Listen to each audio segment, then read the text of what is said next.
tentang PPDB. Nah, ketika kita dihadapkan dengan sebuah pertanyaan, apa dasar regulasi PPDB di tahun 2001 ini? Dasar regulasinya adalah Permendikbud nomor 1 tahun 2021. Dan yang kedua, yaitu Pergub nomor 32. Saya katakan ini ekstrim perbedaannya dengan tahun lalu, karena tahun lalu regulasi kita tidak menggunakan peraturan gubernur, tetapi menggunakan Kepdis, Keputusan Kepala Dinas Pendidikan DKI Jakarta. Kemudian perubahan lainnya, tahun ini kita tidak lagi menerima peserta didik baru dari luar kota Jakarta. Sekali lagi, tahun ini kita tidak lagi menerima peserta didik dari luar kota Jakarta.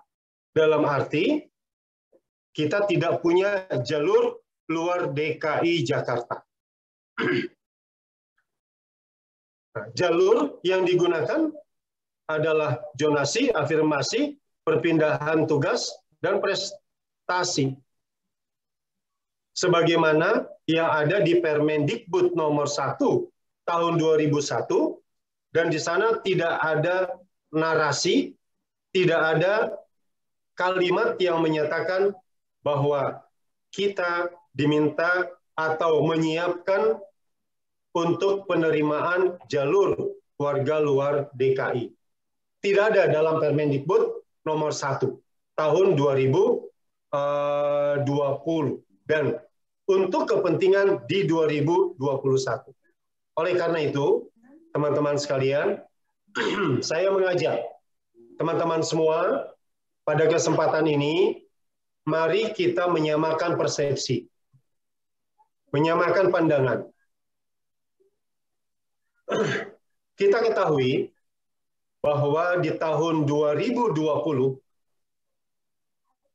itu menjadi titik awal bagaimana kita mempersiapkan penyelenggaraan PPDB secara adil.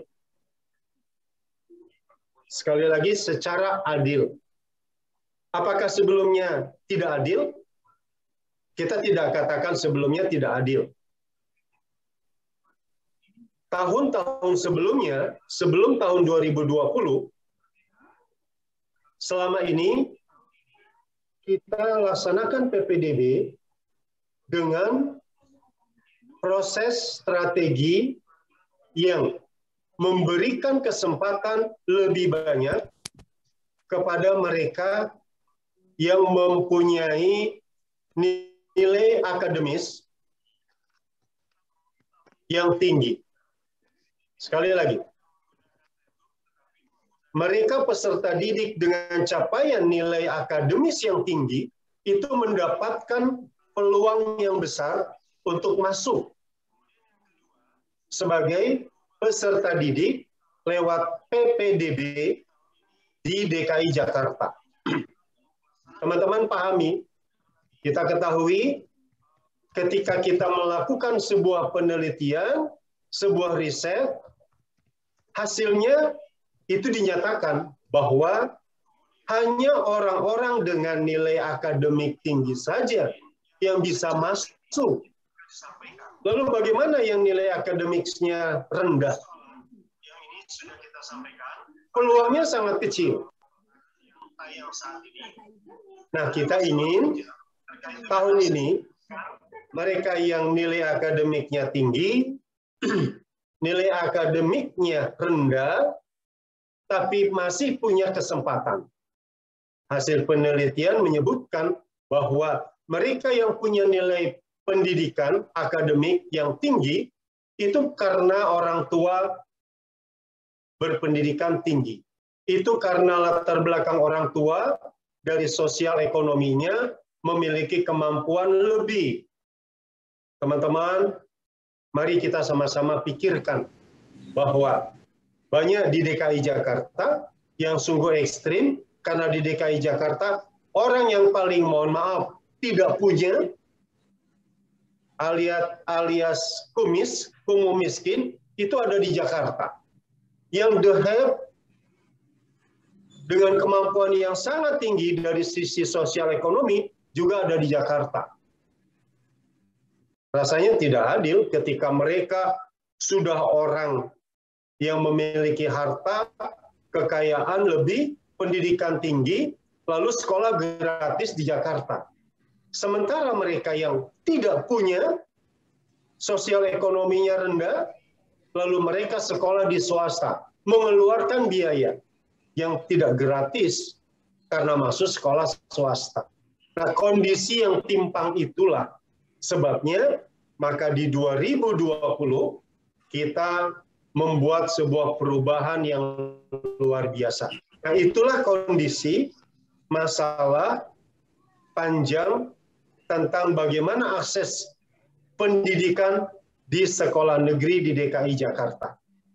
Kita menyebut itu dengan istilah narasi akses yang belum terbuka untuk semua anak. Jadi, belum terbuka untuk semua anak, baru anak-anak atau peserta didik tertentu saja. Oleh karenanya, mari kita mengubah, melanjutkan di 2020. Teman-teman, selain masalah akses yang belum terbuka untuk semua anak, juga masalah yang kedua, yaitu masih ada pandangan masyarakat yang berpikir adanya sekolah favorit di DKI Jakarta, adanya sekolah unggulan di DKI Jakarta. Ketika bicara sekolah unggulan, sekolah favorit, masyarakat menyebut sekolah X. Teman-teman, kita ingin di DKI Jakarta seluruh sekolah itu menjadi sekolah unggul. Seluruh sekolah di Jakarta menjadi sekolah favorit. Itu harapan kita. Nah, kondisi demikian yang menjadikan, sekali lagi, tahun 2021 akan melanjutkan perubahan yang strategis ketika kita di 2020 PPDB-nya kita lakukan juga dengan perubahan yang luar biasa. Harapan kita, teman-teman, tentu ketika kita berbicara tentang sekolah yang ada di daerah marginal, sekolah yang ada di daerah pinggiran kota Jakarta, yang katanya disebut sekolah-sekolah itu berada dalam kondisi yang rendah, tingkat kemampuan sosial ekonominya, itu menjadi sekolah-sekolah yang tetap memiliki mutu terbaik. Kita ingin DKI Jakarta mempunyai sekolah dengan standar mutu, kemudian akses yang bagus untuk memberikan pelayanan kepada masyarakat. Dengan demikian, maka kita berharap kesenjangan kesempatan mengakses sekolah negeri sudah dapat dikurangi di PPDB 2020 dan sekolah pada akhirnya lebih heterogen, ini bisa kita lanjutkan di 2021. Hasil yang kita peroleh ketika 2020, kesenjangan kesempatan mengakses sekolah negeri tadi bisa kita kurangi. Harapan kita pula di 2021 ini, kita mampu membentuk kesetaraan kesempatan. Kesetaraan kesempatan. Semua setara dalam mendapatkan kesempatan untuk mengakses pendidikan di DKI Jakarta. Apapun latar belakang pendidikannya. Apapun latar belakang sosial ekonominya. Untuk semua warga. Upaya ini kita lakukan demi memperoleh pendidikan yang bermutu di DKI Jakarta. Dan tidak hanya itu, teman-teman, Kita juga ingin memperoleh variasi siswa yang tinggi. Hasil yang diperoleh variasi begitu tinggi di sebuah sekolah, dan di sebuah sekolah tadi mereka dengan berbagai macam latar belakang tadi bisa saling bantu. Mereka yang sosial ekonominya tinggi, mereka yang latar belakang pendidikannya tinggi bisa membantu. Mereka para peserta didik yang latar belakang pendidikan sosial ekonominya rendah. Mereka juga bisa membantu yang latar belakang pendidikan orang tuanya juga rendah. Nah, kondisi inilah yang kita harapkan karena ini sejalan dengan situasi Kota Jakarta. Teman-teman pahami bahwa minat masyarakat untuk sekolah negeri di Jakarta begitu tinggi. Sementara kondisi kita terbatas. Khusus SD 1.400 ini cukup bisa mengakomodir. Cukup bisa mengakomodir. Lalu kita juga melihat kondisi sebaran penduduk yang tidak merata, lalu di masa pandemi lagi saat ini, maka rasanya situasi Kota Jakarta yang demikian tentu berbeda dengan kondisi provinsi atau wilayah lain. Ini mengharuskan kita para operator bisa lebih cermat, bisa lebih mampu, punya skill, punya potensi untuk bisa lebih baik lagi dalam menyiapkan. Tentu tidak hanya operator, tetapi bersama para tim manajerial lain di lingkungan sekolah. Teman-teman, mari kita tetap bersandar pada objektivitas, transparansi, serta akuntabel. Kita ingin 3 hal ini menjadi azas, menjadi dasar dalam penyelenggaraan PPDB di 2021. Sungguh transparan yang kita lakukan. Kita menggunakan sistem online, kerjasama dengan Telkom, tidak ditangani sendiri. Kita bermaksud tak ada kata-kata kita bermain udang di balik rempeyek. Dan selama ini DKI Jakarta luar biasa. PPDB secara online ini menjadikan kita tidur lebih nyenyak. Karena tidak ada surat sakti, tidak ada surat-surat khusus yang bisa kita layani. Semua menggunakan sistem yang objektif, lalu transparan, mulai dari proses, mekanisme, sampai dengan hasil. Tak hanya itu, semua sistem ini bisa dipertanggungjawabkan dengan sebaik-baiknya, sehingga penyelenggaraan PPDB ini bisa berjalan dengan maksimal dan optimal. Kerjasama kita, teman-teman sekalian, bersama dengan stakeholder lain, ini menjadi penting. Dan itu yang kita lakukan selama ini bersama dengan lembaga atau institusi. Ketika kita berdiskusi tentang bagaimana kondisi PPDB tahun lalu kita persiapkan di tahun ini. Teman-teman tidak boleh berkecil hati, tetap optimis.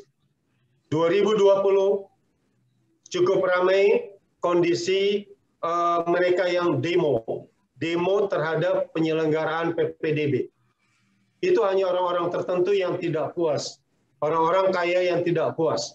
Dan kita ingin saat ini PPDB bisa berjalan dengan baik, yang kebijakan PPDB ini tetap kita laksanakan dari rumah. Dan kita lakukan secara daring atau online. Kemudian kita hindari berkumpul di sekolah. Kita cegah kumpulnya para calon peserta didik baru, termasuk orang tua. Di tingkat SD, sangat banyak orang tua terlibat membawa anaknya ke sekolah, dan ini menjadi perhatian serius. Jangan sampai hal-hal yang kecil ini akan menjadikan masalah bagi Pak Gubernur. Ingat teman-teman, persoalan kecil ini menjadi besar kalau sudah dikaitkan dengan masalah politis dengan Bapak Anies sebagai gubernur kita. Karena itu, orang Jawa bilang wanti-wanti, hati-hati, waspada, jangan sampai urusan PPDB yang ini urusannya pendidikan menjadi urusan politis. Dan kita tidak ingin ini diarahkan ke sana. Persoalan kita adalah bagaimana menyiapkan, memberikan pelayanan sebaik-baiknya kepada seluruh masyarakat di lingkungan kita. Dari Telkom, dari Pusdatikom, nanti akan menjelaskan secara sistem. Itu saja teman-teman yang saya sampaikan. Insya Allah ini pertemuan hari ini bisa memberkahi menjadi pertemuan yang luar biasa. Dengan mengucapkan Bismillahirrahmanirrahim, pertemuan hari ini kita nyatakan sesi ketiga dibuka. Assalamualaikum warahmatullahi wabarakatuh. Waalaikumsalam. Waalaikumsalam warahmatullahi wabarakatuh. Belum.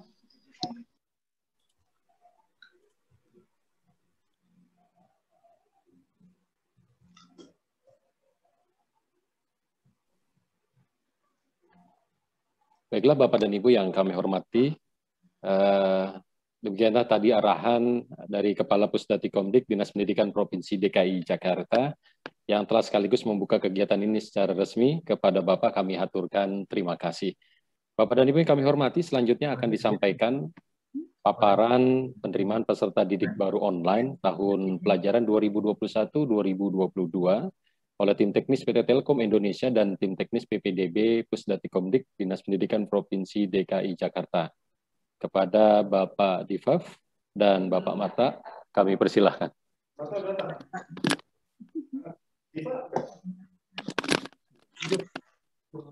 Boleh datang, Pak.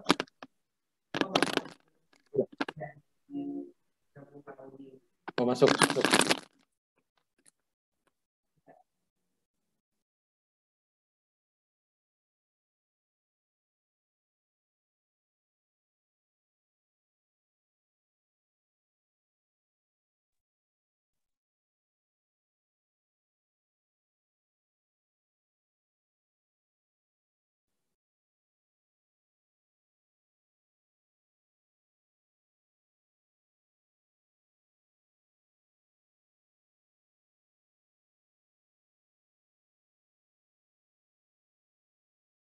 Ya, mohon bersabar Bapak dan Ibu, sambil kita menunggu tim teknis dari Pusdatikomdik, Pak Marta, yang akan segera bergabung dengan kita semua.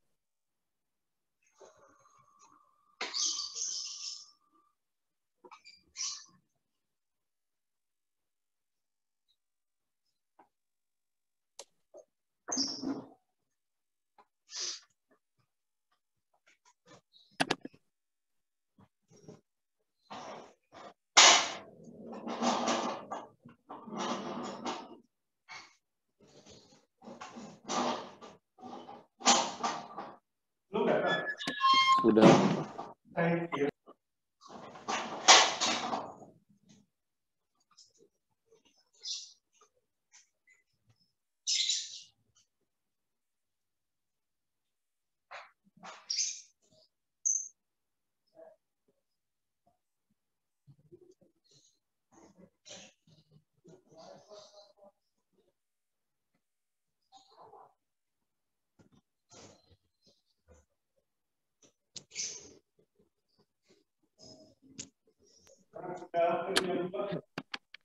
Kami persilakan kepada Pak Marta untuk bisa segera memberikan paparan terkait PPDB online tahun pelajaran 2021-2022. Udah mulai, Cing?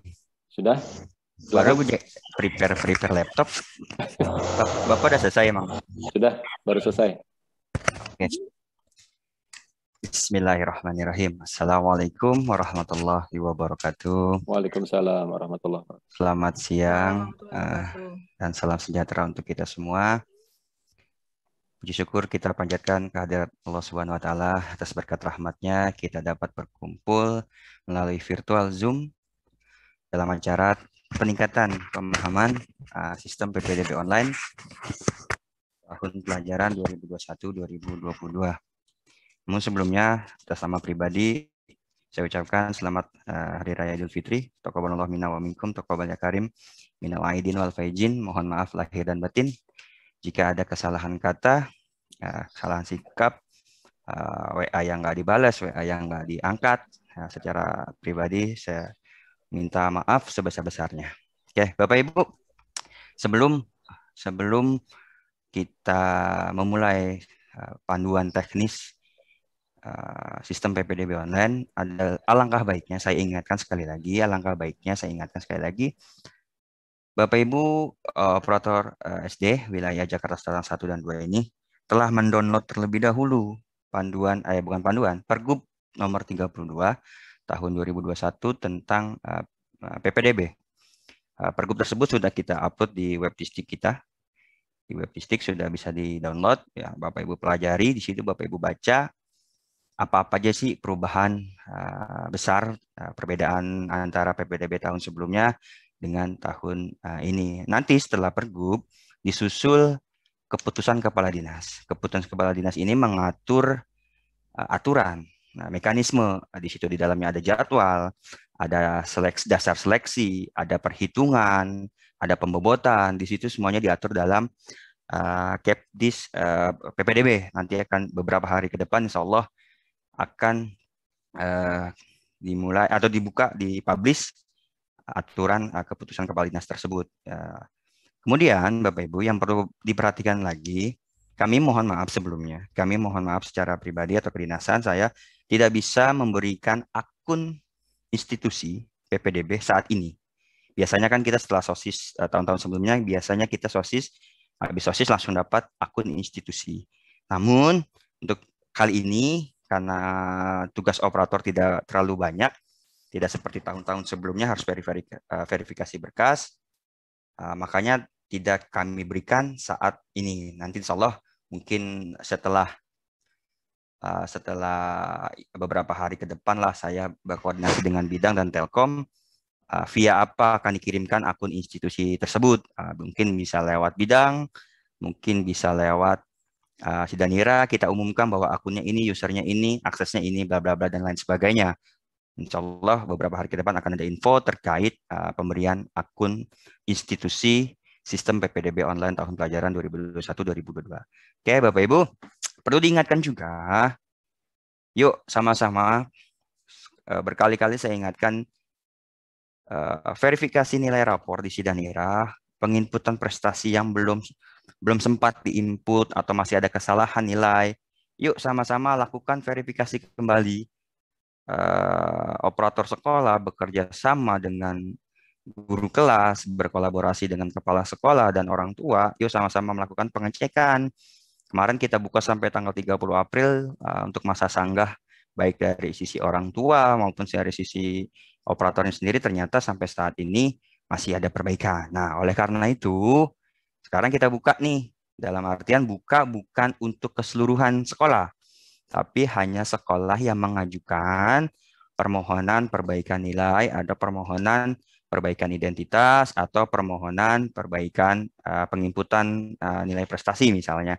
Bapak Ibu dapat koordinasi melalui Mas Triono di bidang SD atau Mas Hadi di bidang SD, langsung berkoordinasi dengan mereka, Pak saya izin dari sekolah A, sekolah B, melakukan perbaikan nilai Sidanira, masih ada kesalahan. Nah, itu kami buka masih kami buka sebelum tanggal 20 ya. Jadi sekarang tanggal 18, nanti masih punya waktu 2 hari Bapak Ibu untuk melakukan cross check ulang validan data, nilai rapor, identitas dan prestasinya. Kenapa saya bilang ini menjadi penting Bapak Ibu? Perlu diketahui PPDB tahun ini saat pelaksanaan PPDB tidak akan lunak dalam tanda kutip seperti tahun lalu. Jadi setelah sudah selesai sudah mulai pelaksanaan PPDB, tidak ada lagi perbaikan nilai, tidak ada lagi perbaikan identitas, tidak ada lagi perbaikan nambah nilai prestasi misalnya seperti itu. Itu tidak akan kita buka perbaikan nilai. Tidak akan kami buka perbaikan nilainya, maka oleh karena itu Bapak Ibu langsung nih setelah ini langsung cek lagi, cek lagi, langsung perbaiki, langsung koordinasi dengan bidang SD ke Patri tadi, ke Pak Hadi, langsung Pak saya minta izin untuk perbaikan. Jadi masih bisa punya waktu 2 hari untuk perbaikan. Sampaikan juga ke swasta ya. Jadi kalau nanti punya teman swasta atau Bapak Ibu yang merangkap di operator di swasta juga kalau masih ada kesalahan nilai rapor bisa diperbaiki, tapi bukan nunggu jadwal ya, nunggu Bapak Ibu yang aktif, Bapak Ibu operator yang aktif, kepala sekolahnya aktif menanyakan kemana, ke siapa, bagaimana caranya, Bapak Ibu yang aktif sendiri untuk melakukan perbaikan. Nanti setelah tanggal 20 akan kami close perbaikan itu dan setelah itu tidak ada lagi perbaikan nilai rapor. Oke, saya izin share screen terkait teknis PPDB. Ya, kelihatan ya. Oke, kita mulai. Sama seperti sesi 1 dan sesi 2 tadi, saya akan membagi 2 termin Bapak Ibu. Kenapa harus dibagi 2 termin? Operator SD itu sama perannya. Operator SD itu sama perannya dengan operator SMP. Yang pertama adalah mereka menerima murid baru, menerima peserta didik baru. Kalau SD kan berarti dari lulusan TK atau jenjang sebelumnya, PAUD, atau yang bahkan yang belum bersekolah, bakal menerima. SMP juga seperti itu. Pun operator SD akan menjelaskan ke orang tua peserta di kelas 6 yang mau melanjutkan ke SMP-nya, ke pendidikan selanjutnya. Jadi ada 2 peran penting nih. Ada 2 peran penting operator SD. Di satu sisi harus melayani orang tua yang mau masuk SD. Di satu sisi juga akan memberikan penjelasan ke orang tua terhadap peserta didik yang mau masuk SMP. Jadi ada 2 peran penting di operator. Makanya nanti saya buat 2 termin. Penjelasan pertama terkait yang mau masuk SD-nya. Termin kedua untuk penjelasan yang mau masuk SMP-nya. Jadi mohon diperhatikan jika ada pertanyaan nanti bisa ditanyakan di sesi tanya jawab. Jadi karena ini kenapa saya penting Bapak Ibu, mungkin beberapa sekolah sudah melakukan sosialisasi ke orang tua. Tapi ada juga beberapa sekolah yang mungkin menunggu kepastian pergubnya, kepastian kepdisnya, mungkin ada yang seperti itu. Jadi insya Allah apa yang saya sampaikan tidak melenceng dari pergub, tidak melenceng dari Permendikbudnya, tidak melenceng dari pergubnya, tidak melenceng dari kepdisnya. Jadi saya bagi 2 termin ya. Makanya saya mohon diperhatikan, yang bersuara bisa di mute dulu, jadi langsung bisa fokus ke dalam sistem PPDB-nya. Nah, tadi di awal saya sampaikan Bapak Ibu belum punya akun apa-apa, belum punya akun institusi PPDB. Kenapa? Karena peran operator baik saat Itu PPDB maksud? Iya. Saya tidak mulai ya kalau masih ada yang bersuara ya. Hostnya di mute aja Mas Marta, hostnya suruh mute.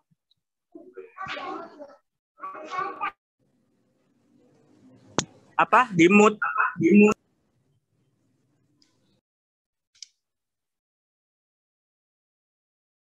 Oke, sudah kondusif belum? Ya, lanjut Pak Mata. Oke. Soalnya ini penting Bapak Ibu. Kalau memang Bapak Ibu tahu, Bapak Ibu sudah paham, sudah baca pergubnya, sudah tahu kepdisnya, sudah tahu paparan sebelumnya yang ke Kepsek, boleh silakan, nggak masalah, meninggalkan forum ini juga nggak ada masalah. Saya tidak akan menjelaskan kepada orang-orang yang sudah tahu. Saya hanya ingin menjelaskan, ingin mempertajam kepada orang-orang yang belum tahu dan ingin tahu terkait bagaimana sih sistem PPDB, bagaimana sih penilaian prosentase misalnya yang ingin kita coba sampaikan. Saya sih pengennya seperti itu. Kalau masalah Bapak Ibu yang sudah tahu, Bapak Ibu sudah paham, monggo silakan seperti itu. Anotasinya diituin aja Kang, di blok semuanya aja. Annotate-nya di blok aja annotate-nya. Nggak boleh, jangan ada itu annotate-nya. Ya, tim host GCI-nya kalau itu biar layarnya nggak di remote.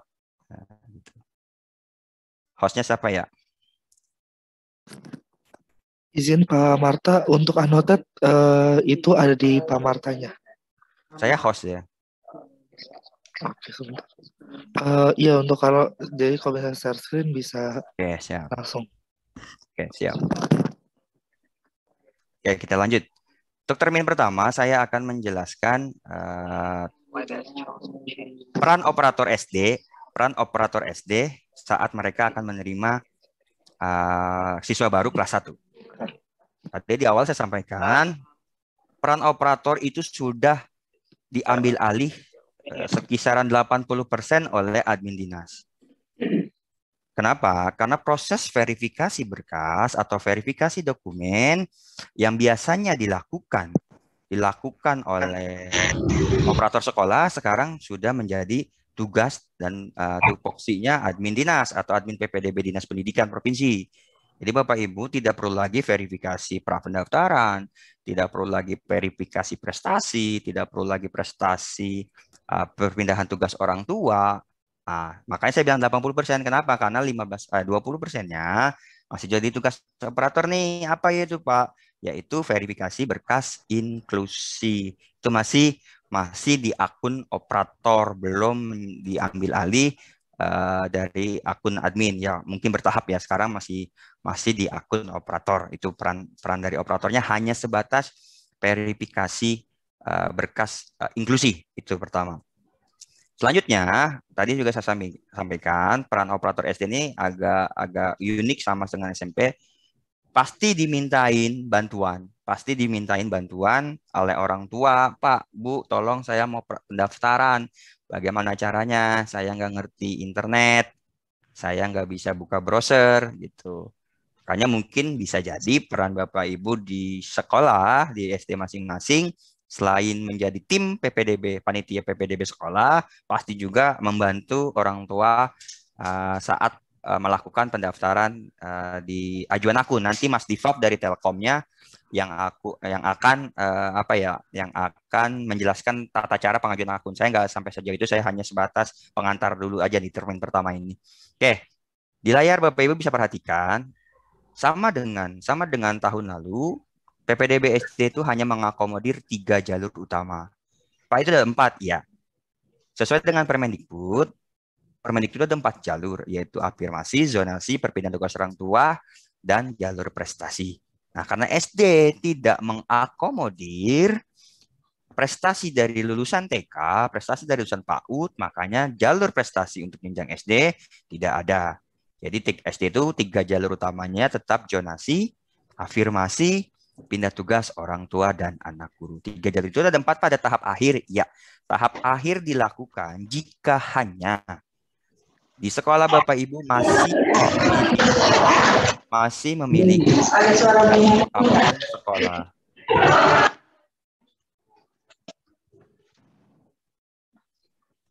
Sekali lagi, tahap akhir dilakukan jika hanya Bapak Ibu di sekolahnya masih memiliki sisa daya tampung. Saya nggak mau bahas per jalur. Saya hanya mengasih kata kunci per jalur. Kata kunci apa sih yang membedakan antara PPDB tahun lalu dengan tahun ini? Saya kasih kuncinya seperti itu aja. Afirmasi sekarang. Jalur afirmasi. Afirmasi sekarang dibagi 2, yaitu afirmasi prioritas 1 dan afirmasi prioritas 2. Kalau tahun lalu dipukul rata. Kalau sekarang ada afirmasi prioritas 1, di afirmasi prioritas 2. Afirmasi prioritas 1 otomatis masuk atau otomatis memiliki peluang lebih tinggi dibanding afirmasi prioritas kedua. Apa aja yang dimaksud prioritas 1? Untuk jalur SD, yang mau masuk SD, afirmasi prioritas 1-nya hanya anak penyandang disabilitas atau anak inklusi ya. Di situ nanti di caplistnya disebutnya sebagai anak menyandang disabilitas. Yang kedua, prioritas pertama, yang termasuk prioritas pertama ada tadi penyandang disabilitas. Yang kedua adalah anak tenaga kesehatan yang meninggal karena COVID. Itu kedua. Anak panti termasuk prioritas pertama. Prioritas keduanya apa? Yaitu anak pemegang DTKS, terdaftar di DTKS, anak pemegang kartu pekerja Jakarta, dan anak pemegang dari kartu Mitra Trans atau yang kita kenal tuh Jaklingko. Nah, Bapak Ibu karena ingin menjelaskan ke SMP-nya juga, yang mau masuk SMP, ada perbedaan nih. Afirmasi. Tadi prioritas 1 ya sama ya. Prioritas 1-nya sama tuh, ada anak panti, anak nakes, dan penyandang disabilitas itu sama. Nah, untuk yang mau masuk SMP, itu ada tambahan 1 prioritas pertama. Ya, sekali lagi, untuk yang mau masuk SMP, nanti Bapak Ibu bisa menjelaskan ke orang tua, untuk yang mau masuk SMP, itu ada 1 lagi prioritas pertama. Apa itu, Bang? Yaitu anak pemegang KJP Plus sekaligus anak pemegang PIP. Kalau di SD kan belum ada KJP ya. Kalau mau masuk SD kan belum ada KJP, berarti belum ada afirmasi KJP. Tapi kalau yang mau masuk SMP, selain dia punya jalur prioritas kedua dari KJP-nya, KJP-nya masuk prioritas kedua. Kalau hanya berdiri sendiri atau hanya memiliki KJP. Tapi kalau dia KJP plus juga, PIP juga, maka otomatis dia menjadi prioritas pertama. Jadi misalnya anak saya masuk prioritas pertama nih. Ya, pemegang KJP, pemegang PIP, pengen milih SMP zonasinya. Nah, kalau secara aturan zonasinya saya masuk ke zonasi kedua. Tapi karena saya miliki prioritas pertama di afirmasi dan milih jalur afirmasi, maka saya otomatis ada di peringkat pertama di jalur afirmasi tersebut. Itu kata kunci dari afirmasi, yaitu tadi penambahan afirmasi prioritas 1 dan prioritas kedua. Nah, untuk zonasi, kata kuncinya hampir sama dengan tahun lalu, hanya berbeda tanggal. Yaitu kita kunci NIK DKI, NIK warga DKI berdasarkan data dari Dinas Kependudukan dan Pencatatan Sipil per tanggal 1 Juni 2020. Jadi kita kunci tuh. Nggak serta-merta seluruh orang warga DKI yang punya KK DKI bisa masuk, bisa ikut PPDB. Sesuai dengan Permendikbudnya kan zonasi itu diperuntukkan bagi warga setempat yang terdaftar ke data kependudukan 1 tahun sebelum pelaksanaan. Nah, karena pelaksanaan kita insya Allah rencananya di bulan Juni, maka satu tahun ke belakang yaitu 1 Juni 2020. Jadi Bapak itu kuncian zonasi itu. Jadi yang terdaftar di 1 Juni 2020. Terus case-nya misalnya ada orang yang bawa ke Bapak Ibu, ke operator sekolah yang datang ajak ujuk bawa KK misalnya, cetakannya tanggal 3 Juli misalnya, atau 2 Agustus misalnya. Boleh nggak Pak ini daftar? Yuk, jangan pernah ditolak dulu. Sekali lagi, jangan pernah ditolak dulu. Coba aja ajukan akun. Coba aja dulu ajukan akun. Karena di bawah ini nanti ada ajuan akun. Nanti masukkan NIK, datanya muncul atau tidak. Nah, kalau muncul, apapun cetakan yang muncul di kartu keluarga, meskipun dia lewat dari tanggal 1 Juni, jika muncul, lanjutkan saja. Bisa diteruskan sampai dengan proses aktivasi akun. Nah, beda kasusnya. Misalnya ada orang tua, Pak, saya udah nyoba di rumah, saya nyoba udah di warnet. Kok nggak muncul-muncul data kependudukan saya ya? Misalnya datang lagi ke Bapak Ibu nih, Bapak Ibu tes juga pengajuan akun, ternyata memang tidak muncul. Nah, baru Bapak Ibu cek, oh iya ternyata ini Bu, tanggal kakaknya lewat dari tanggal 1 Juni. Nah, ini lewat 1 tahun, nggak boleh, nggak bisa. Karena kita akomodir hanya warga DKI yang per 1 Juni 2020. Itu, jadi Bapak Ibu ngetesnya gitu, jangan langsung ada orang bawa kakak, belum nyoba ajuan akun, pas dicek kakaknya baru. Makanya cetakan 2021 malah seperti itu misalnya. Nah, Bapak Ibu jangan dulu menolak, tapi Bapak Ibu coba dulu ajuan akun ini Bu, saya tes dulu ajuan akunnya. Oh ternyata memang benar tidak bisa. Kayak kemarin tuh ada teman saya mencoba tes, ternyata dia di luar cut off Dapodiknya. Ada muncul nanti notifikasi di luar cut off di luar cut off PPDB. Nah, nanti muncul di notifikasi pendaftaran NIK di luar cut-off PPDB. Itu terkait kata kunci dari zonasi. Nah, karena Bapak Ibu juga akan menjelaskan ke PPDB SMP, ke siswa yang mau masuk SMP, jelaskan juga di jalur SMP itu, di jenjang SMP itu, di jalur zonasi dibagi menjadi 3 prioritas. Jadi 3 prioritas nih. Prioritas pertama adalah RT sekolah sama dengan RT CPDB. RT sekolah sama dengan RT CPDB. Itu prioritas pertama di jalur zonasi SMP-nya.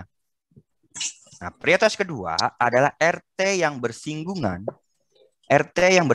dengan RT lingkaran sekolah. Bapak Ibu nggak perlu nanya RT berapanya, nggak perlu. Nanti dituangkan dalam SK zonasi. Ada prioritas 1, ada prioritas kedua, ada prioritas ketiga. Bapak Ibu nggak perlu nanya ini, Mas RT berapa di situ ya? RT berapa di belakang sekolah kita ya? Nggak perlu seperti itu.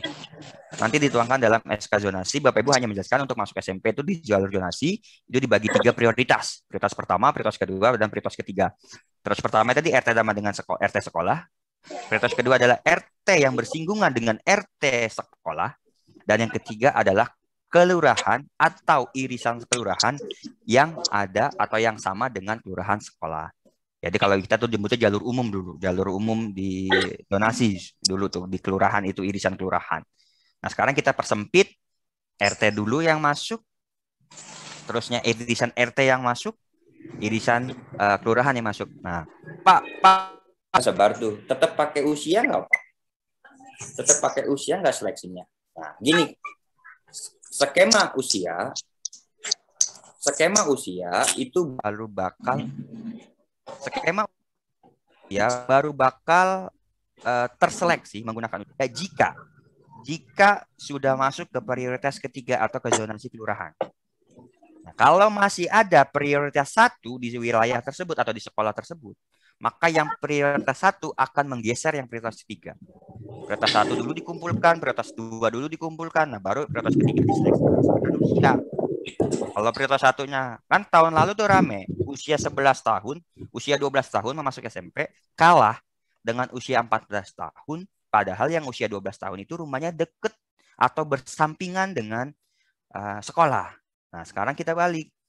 Yang deket sekolah dulu nih kita akomodir, yaitu dengan prioritas 1, RT sama dengan RT sekolah, atau yang bersinggungan tadi, masuk dulu di sekolah tersebut, baru kita seleksi berdasarkan usia jika sudah masuk yang prioritas ketiga. Itu kata kunci dari jalur zonasi, karena di SD itu zonasinya dibagi 73% itu zonasi kelurahan, nanti di tahap akhir itu baru zonasi provinsi atau di lintas kabupaten kota. Itu pun kalau ada daya tampungnya. Nah, itu kata kunci dari zonasinya. Nah, yang terakhir yaitu jalur pindah tugas orang tua dan anak guru. Sama persis Bapak Ibu. Sama persis dengan tahun lalu. Yang beda pasti prosentase. Tahun lalu itu prosentasenya 5% untuk jalur ini. Tapi sayang banyak banget yang nggak terisi. Baik dari anak gurunya maupun dari perpindahan tugas orang tuanya. Karena aturannya yang apa ya? Bukan multitafsir tapi banyak yang nggak bisa masuk karena aturan gitu.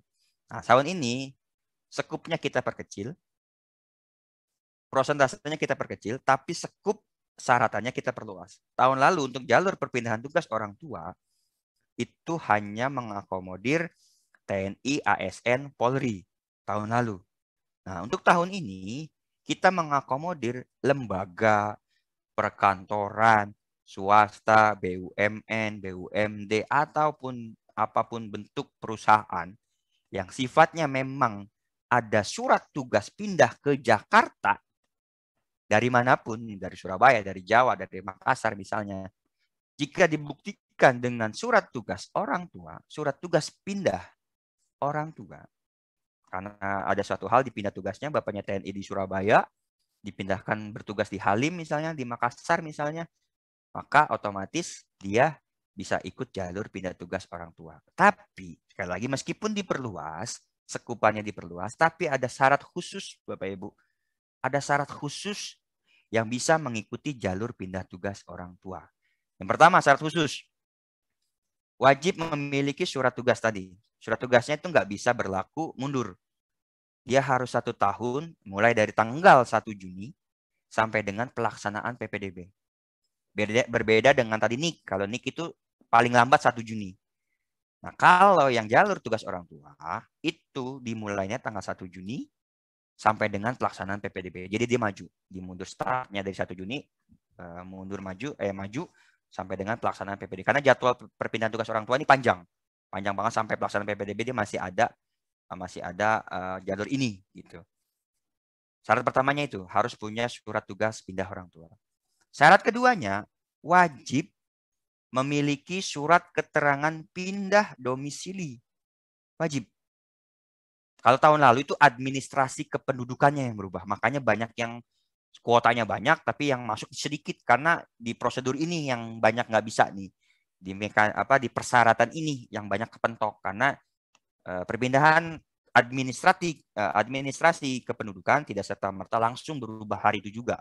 Nah, makanya banyak yang gagal di sini. Nah, tahun ini kita perlonggar aturan tersebut menjadi surat keterangan domisili DKI. Misalnya pindah tadi dari Surabaya, dia menetap di Halim misalnya.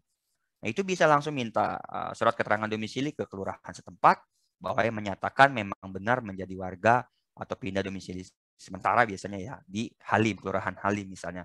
Itu sekarang boleh menggunakan surat keterangan domisili tersebut. Tidak harus diubah juga administrasi kependudukannya. Itu jalur pindah tugas orang tuanya ya. Saya fokus di jalur orang tua, pindah tugas orang tua, anak guru. Nanti kita bedah.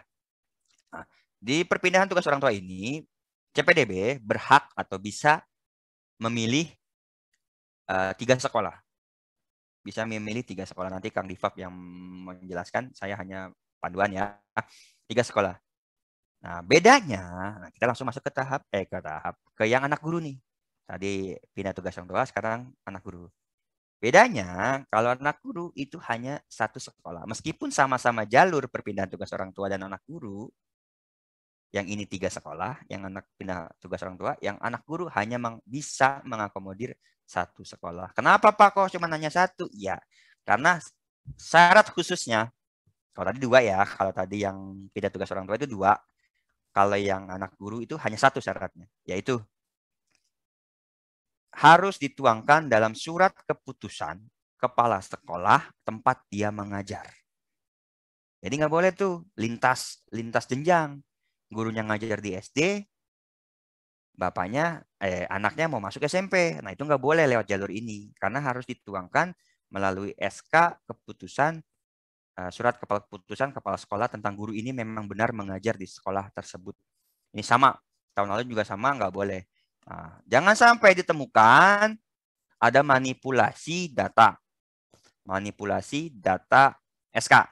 Takutnya dia pegawai, operator, non pendidik, bikin SK biar diangkat jadi guru, taunya dia tetap jadi operator. Nah, itu hati-hati. Sekali lagi hati-hati.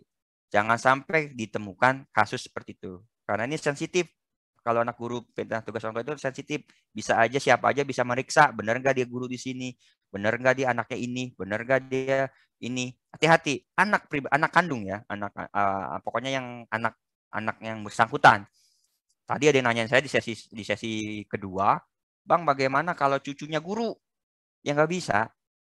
Kalau cucunya guru nggak bisa. Kenapa? Karena harus dituangkan dalam SK kepala sekolah bahwa dia mengajar di sini. Nanti dicek dengan kartu keluarganya. Oke, batas di situ. Pak, saya ngajar di luar. Saya punya kakak non DKI. Tadi kan Bapak bilang non DKI tidak boleh. Pak Jun tadi pengantarnya non DKI tidak boleh ikut PPDB. Tapi saya ngajar, saya guru, saya punya anak yang mau masuk SD, tapi kakak saya Depok misalnya. Boleh nggak Pak ikut jalur anak guru? Ya, boleh. Jadi ada pengecualian tuh. Kalau anak non-DKI yang punya kakak non-DKI, dia tidak bisa ikut seluruh jalur PPDB, baik di jenjang SD, SMP, SMA, ataupun SMK. Tetapi ada pengecualian untuk anak guru yang gurunya mengajar di sekolah negeri di Provinsi DKI Jakarta, meskipun dia warga non-DKI, dia dapat mengikuti jalur ini. Nanti Kang Difab yang akan menjelaskan tata cara pengisian formnya. Nah, bedanya itu ya. Sekarang yang non-DKI boleh ikut, tapi untuk jalur yang anak guru dituangkan dalam bentuk SK keputusan kepala sekolah, pengangkatan kepala sekolah. Itu anak guru. Tadi yang belum itu Pak, yang operator gimana nasibnya? Nah, sampai sejauh ini belum ada aturan, belum ada payung hukum, apakah bisa, apakah boleh mengakomodir tenaga kependidikan atau operator misalnya pegawai, TU sekolah misalnya. Itu sampai sejauh ini belum ada aturan. Permendikbudnya pun jelas bahwa anak guru ini diperuntukkan untuk guru yang mengajar di sekolah itu, bukan untuk tenaga kependidikan yang bekerja di sekolah itu. Jadi jangan ditanyakan lagi, memang belum dapat jatah dalam tanda kutip dari pemerintah pusat seperti itu ya. Pak, saya non PNS, bisa nggak lewat jalur anak guru? Bisa, boleh. PNS, KKI, boleh. dia apa ya? Bukan swasta ya. Pokoknya bukan non PNS bisa, non KKI juga bisa, asal dia memang guru, dia bisa ikut jalur PTO ini, PTO dan anak guru. Oke, itu termin pertama terkait penjelasan 3 jalur di SD. Afirmasi sama dengan SMP. Jadi Bapak Ibu nanti bisa penjelasan saya yang di SD bisa digunakan dengan yang di SMP untuk sosialisasi ke SMP-nya. Yang zonasinya juga sama, tambahannya tadi. Yang PTO-nya juga sama dan anak guru. Nah, yang beda, yang mau saya bahas yaitu penjelasan jalur prestasi. Penjelasan jalur prestasi di SMP. Nah, kalau Bapak Ibu sudah paham, sudah yakin, sudah bisa mengerti, ya monggo, nggak ada masalah. Tapi kalau Bapak Ibu belum paham terkait perhitungan prestasi, karena apa saya sudah sosialisasi ke orang tua, terlambat Bapak ngasih taunya, yang ada masalah. Saya hanya menjabarkan saja. Karena tugas kewajiban saya mensosialisasikan. Bapak Ibu kan perpanjangan tangan Dinas Pendidikan untuk mensosialisasikan kebijakan PPDB tahun ini. Jadi saya tetap menjadi kewajiban saya untuk menjelaskan prestasi akademik dan prestasi non-akademik ini untuk jalur SMP. Karena Bapak Ibu dari SD, pasti ada anak, saudara, tetangga, misalnya, atau anak guru sendiri yang mau bertanya, ini gimana sih jalur ini gimana sih jalur ini, misalnya. Bapak Ibu sudah bisa jawab dengan lantang nih, nggak takut salah. Ini Bu, perhitungan dari sini, perhitungannya dari sini, gitu Bapak Ibu. Jangan terlalu mengandalkan call center, karena call center kan sibuk, takutnya ada beberapa telepon yang nggak bisa diangkat atau yang nggak bisa masuk ke call center kami. Oke, karena ini sudah bicara prestasi, pasti hubungannya dengan Sidanira yang Bapak Ibu kerjakan sampai sejauh ini. Ini pasti ada hubungannya dengan Sidanira. Oke, sebelum masuk ke Sidaniranya, saya jelaskan. Ini prestasi nih, jalurnya jalur prestasi di PPDB sesuai dengan permen. Di bawahnya itu ada dibagi 2, prestasi akademik, ada prestasi non akademik. Ini selevel, nggak dibeda-bedain. Selevel, nggak dibeda-bedain. Variabelnya 5, terusnya variabelnya 5, terus apa lagi tadi satu persamaannya. Yang beda itu hanya bobotnya saja. Bobot prosentase di PPDB-nya. Variabelnya sama, ini dipengaruhi rapot, ini dipengaruhi lomba, ini dipengaruhi ekskul, dan yang non-akademiknya pun sama. Dipengaruhi rapot, dipengaruhi akreditasi, dipengaruhi lomba, semuanya sama. Yang beda itu hanya bobot prosentase. Dari sini kita berangkat dari sini ya, ini sama nih. Nanti Bapak Ibu bisa mengarahkan nih kalau sudah tahu nilainya. Nanti dicetakkan sistem, dicetakkan pendaftaran di sistemnya itu akan dimunculkan nilai akhir. Ini nilai akhir akademik, ini nilai akhir non akademik. Nah, dilihat nih yang paling gede mana. Yang paling gede itu pilih sesuai dengan jalurnya. Jangan pilih salah jalur. Pak, saya gedenya di akademik. Ya pilihnya akademik karena peluangnya bakal lebih besar di situ. Pak, saya ikut lomba, saya ketua OSIS, ketua ekskul.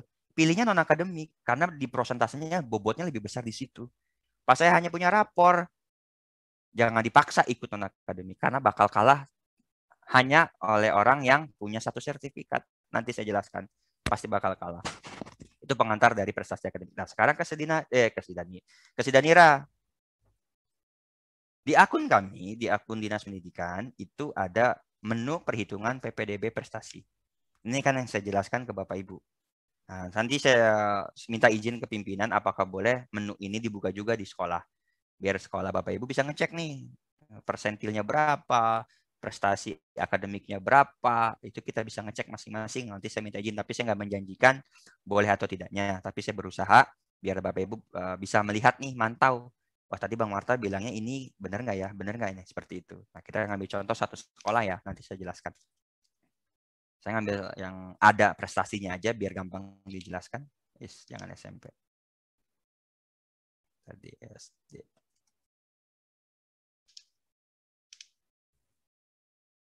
Nah, di awal tadi saya sampaikan ada 2 jalur utama, yaitu prestasi akademik, pembobotan jalur prestasi akademik, dan pembobotan jalur prestasi non-akademik. Saya ke akademiknya aja, biar gampang. Nanti sama penjelasan sama. Nah, pun tadi di awal saya sampaikan bahwa ada 5 variabel yang dihitung di kedua jalur tadi. Nih, perhatikan header yang berwarna hitam. Perhatikan header yang berwarna hitam. Ada rata-rata rapor. Ini variabel 1. Rata-rata rapor. Yang kedua, persentil nilai rapor, variabel kedua. Yang ketiga, prestasi akademik. Ini lombanya, kejuaraan akademik, variabel ketiga. Yang keempat, prestasi non-akademik. Ini variabel keempat. Ini perhitungan lomba, ekskul, dan OSIS di variabel keempat. Di variabel kelima, persentil non-akademik. Ini variabel kelima. Saya jelaskan satu persatu, Bapak Ibu perhatikan. Jangan ditanya lagi, nanti tadi di sesi 1 nanya, Pak yang dapat 100 itu dari mana? Dapat 60 dari mana? Padahal sudah saya jabarkan. Jadi Bapak Ibu perhatikan cara perhitungannya. Saya lupa, tadi ada yang komplain ke saya. Di sesi 1, sesi 2 saya bilang, di Sidanira itu ada perhitungan nilai rata-rata. Nanti saya buka ya, itu lupa saya tutup itu kayaknya. Kemarin saya tutup. Nanti saya buka lagi setelah OSIS, Bapak Ibu bisa ngecek nilai rata-rata plus persentil. Oke, kita masuk ke variabel pertama.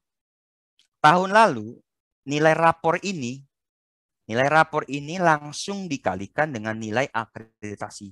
Tahun lalu. Nah, tahun ini, nilai rapor ini berdiri sendiri. Dia tidak dipengaruhi apa-apa. Dia benar murni hasil belajar peserta didik yang diinput melalui Sidanira. Makanya penting nih, jangan sampai salah nilainya. Karena ngaruhnya nanti di sini. Tahun lalu nilai 70 itu bisa menang. Bisa menang dibandingkan nilai 80. Kenapa? Karena menang di akreditasi. Yang 80 di akreditasinya C. Ternyata yang 70 akreditasinya A. Gitu.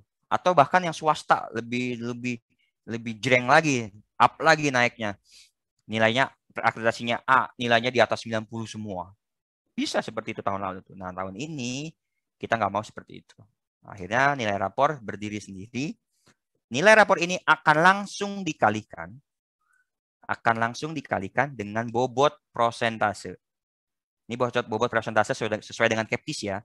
Nah, nilai rapor itu dapat 30% untuk jalur akademik, prestasi akademik.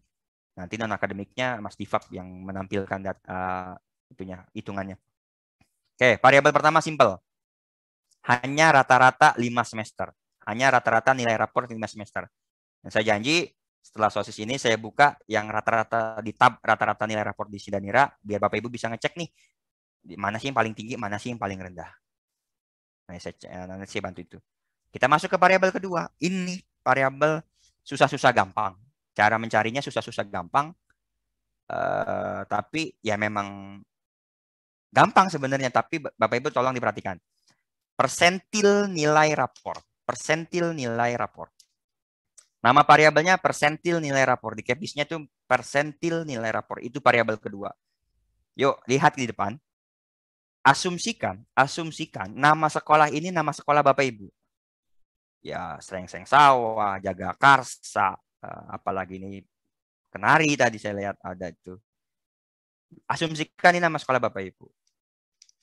Jumlah pestiknya anggap jumlah pestik Bapak Ibu realnya berapa? 60 kah, 64 kah, 28 kah, 32 kah? Ibu Bapak Ibu samakan dulu ke situ.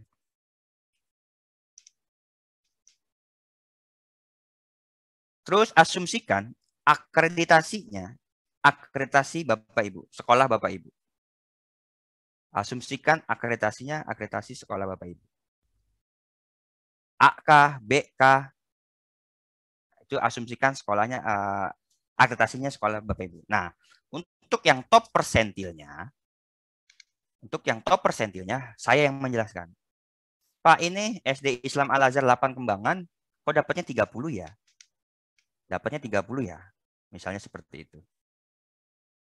Dapatnya 30 ya, dapat dari mana? Yuk, di Keptisnya akan dijelaskan, jika sekolah dia akreditasinya A, untuk persentil nilai rapot, maka dapat 30%.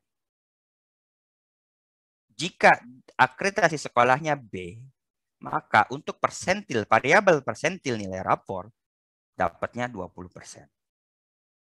Dan jika sekolahnya akreditasinya C, maka untuk variabel persentil nilai rapor dapat 20%.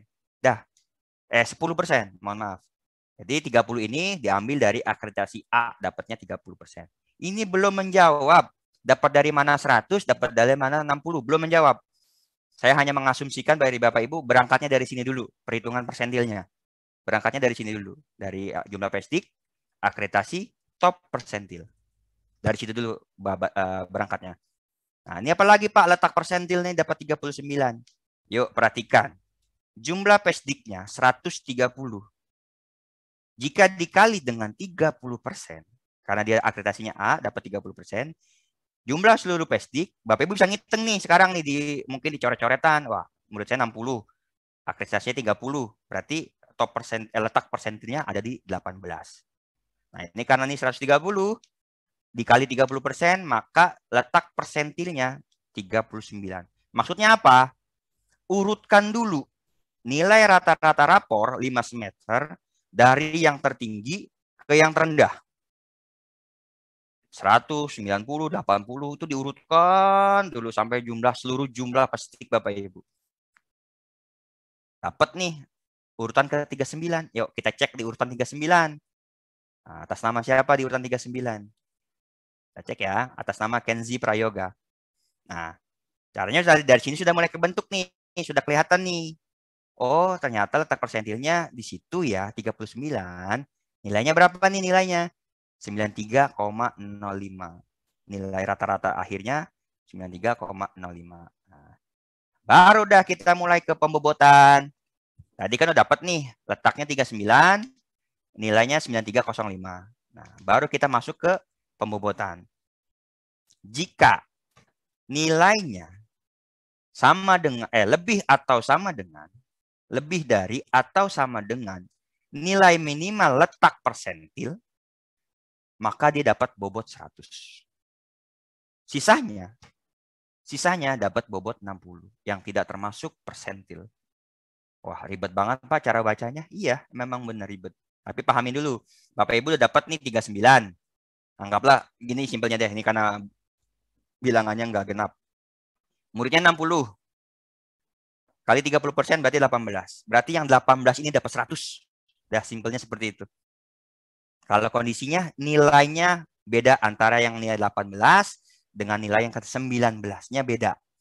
Nilai 18-nya 80, yang nilai 19-nya 79. Anggapnya beda, berarti yang 18 ke atas dapat bobot 100. Yang 19 ke bawah ke 60 itu dapat bobot 60. Nah, bagaimana Pak kalau nilai 18, nilai 19-nya sama. Sama-sama 80 nih. Kan secara prosentase tadi cuma masuk yang 18 orang. Enggak. Kita enggak seegois seperti itu. Di sistem kita bikin fleksibel. Kalau nilainya ada kondisi seperti ini, nilainya sama antara peringkat minimal letak persentil tadi dengan nilai yang di bawahnya sama persis, maka yang di bawahnya mengikut ke atas. Bukan yang 18-nya ke bawah, tapi yang ke-19-nya yang ke atas. Jadi kalau ada kondisi yang sama nilainya, Bapak Ibu nanti bisa ngecek nih. Nanti setelah sosis saya buka ya di menu input nilai rapor ada paling kanan tuh rata nilai semester. Di situ tuh sebenarnya udah rata-rata nilai variabel 1 dan variabel kedua. Itu sebenarnya udah variabel 1 dan variabel kedua. Variabel 1-nya udah ada rata-rata rapor. Variabel keduanya itu persentil nilai rapor. Nah, Bapak Ibu tinggal kalikan saja jumlah pestiknya dengan persentase akreditasinya. Nah, Bapak Ibu udah bisa ngecek, wah ini dapat 100, wah ini dapat 60. Gitu aja, itu gampang. Itu terkait bobot nomor 2. Jadi nggak perlu tanya lagi nih, dapat 100-nya di mana, dapat 60-nya dari mana. Itu hitungannya jumlah pestik dikali 30%, dilihat nilainya. Kalau tidak ada yang sama dengan bawahnya, berarti yang ke atas itu dapat 100, yang ke bawahnya dapat 60. Seperti itu bobotnya. Nanti yang muncul bukan ini. Yang muncul dicetakan bukan nilai akhir, tapi bobot persentil 100 atau 60 saja. Oke, itu variabel kedua. Sekarang kita masuk di variabel ketiga. Ini simple juga. Simple. Kondisinya tuh sama dengan kayak rata-rata rapor. Kondisinya sama persis. Nah, ini hanya melihat bobot prestasi lomba yang diverifikasi disetujui oleh bidang SD. Bobotnya beda-beda. Jadi nggak semuanya dapat nilai 70. Bisa ada yang lebih dari 70, bisa 80, 90. Bisa. Bisa bahkan ada yang di bawah 70, 43, 49, 51, bisa. Kenapa? Karena pembobotan ini disesuaikan dengan Keptis kita. Apa aja Bang yang jadi variabel bobot lomba nih? Yang lomba ya, yang akademiknya. Dia melihat juara berapanya. 1, 2, 3, pasti beda. Dia melihat kategorinya, perorangan atau bergu. Pasti beda. Dia melihat jenjangnya, tingkatnya. Internasional, nasional, kabupaten, atau bukan. Itu dilihat pasti. Dia melihat kedinasan atau bukan. Yang dimaksud dinasan itu yang dari dinas, kementerian, yang ada kop-kop dinas, itu pasti dari kedinasan. Atau dia non-kedinasan, yang organisasi, PB, induk organisasi, IPSI, PSSI, itu nanti non-kedinasan namanya. Beda. Atau lagi, yaitu tadi berjenjang atau tidak berjenjang. O2SN udah pasti berjenjang.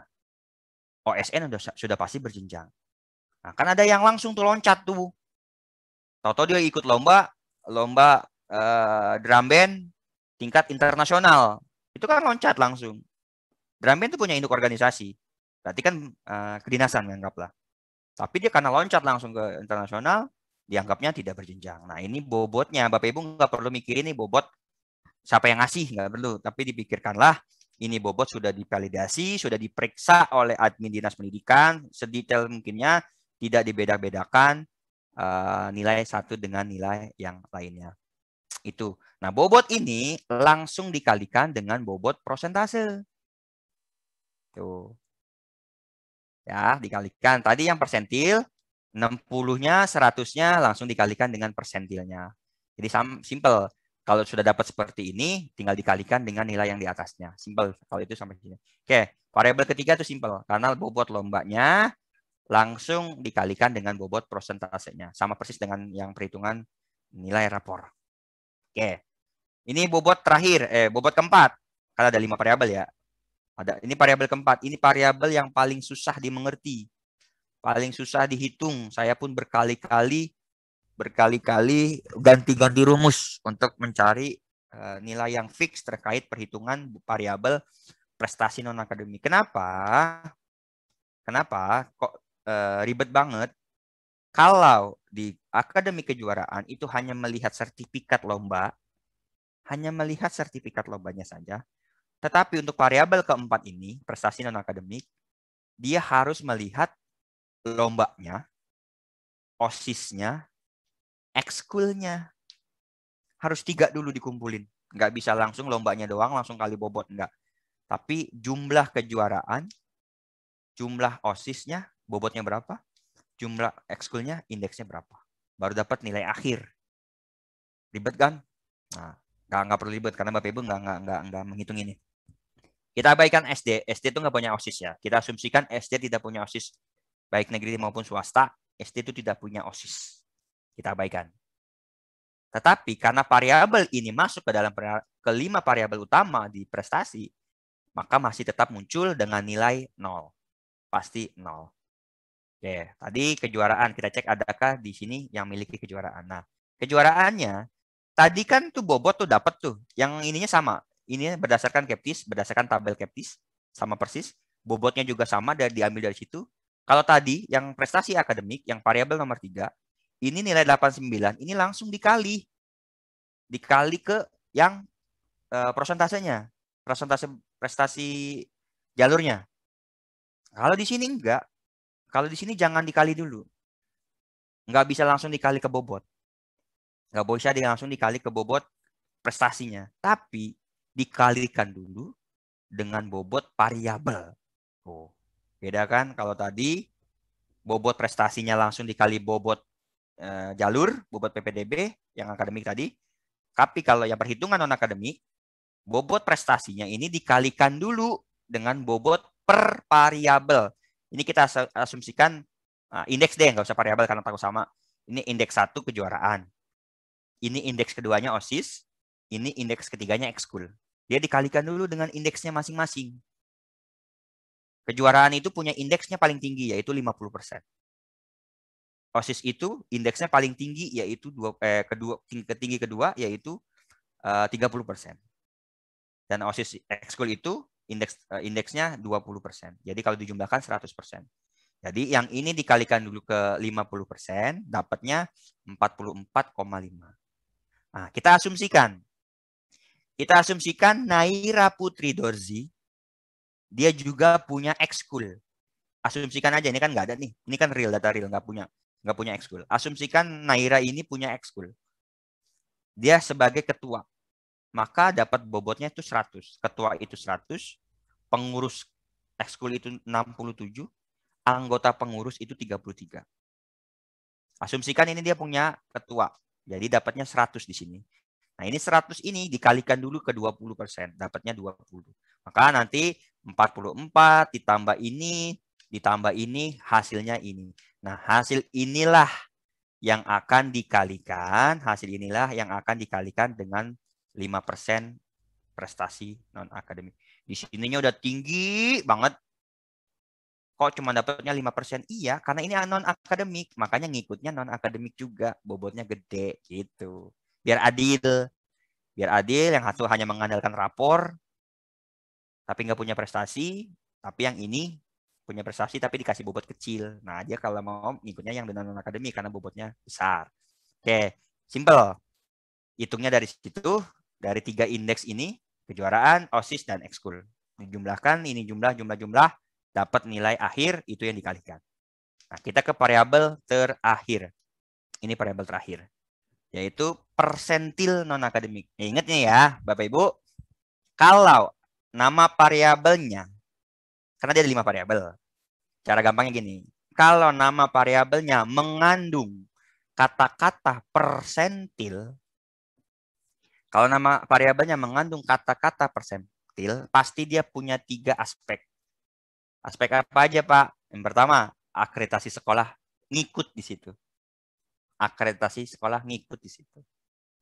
Aspek kedua itu hasil pengurutan nilai tertinggi ke nilai terendah. Sama. Ada akreditasi, diurutkan. Dan yang aspek ketiga, hanya nilainya keluarnya hanya nilai 100 atau 60. Jadi meskipun siswa Bapak Ibu nggak punya lomba, nggak punya ekskul, nggak punya OSIS, tetap kami berikan nilai 60. Alangkah hebatnya pemikiran gubernur kita, kepala dinas kita, sampai dengan memperhatikan detail-detail apresiasi terhadap prestasi siswa. Yang rapotnya rendah tetap dikasih persentilnya 60. Yang nggak ikut lomba, yang nggak ikut ekskul, tetap diberikan nilai 60. Nah, saya hasil tadi, ini persentil ya, diurutkan. Nah, kita coba deh biar jelas. Dapat tadi paling tinggi tadi Naura ya. Ya betul, paling tinggi itu Naura karena dia punya prestasi non-akademik. Ini diurutkan nih. Oh ya kan, munculnya aspeknya hanya muncul 100, 100 atau 60. Nah, ini nih tidak punya skor, dikasihnya tetap 60. Jadi tetap, makanya sekali lagi di awal, yang punya prestasi baik akademik maupun non-akademik yang nggak upload berkas atau unggah berkas bakal nyesel. Karena bedanya jauh. Pasti mempengaruhi perhitungan di sistem.